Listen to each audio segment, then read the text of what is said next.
How to remove unwanted audio in DaVinci Resolve.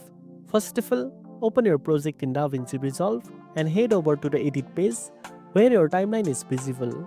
Locate the clip that contains the unwanted audio you want to remove.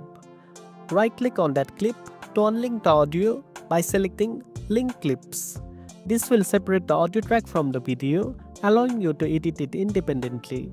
Next, select the detached audio track. If you want to remove the entire audio from that clip, simply press the backspace key on your keyboard and it will be removed from the timeline. However, if you only want to remove a specific part of the audio, you can use the blade tool by pressing the shortcut B. Then, click on the audio track to cut the section you want to remove. After cutting, switch back to the selection tool by pressing A, select the unwanted segment and hit backspace to remove it.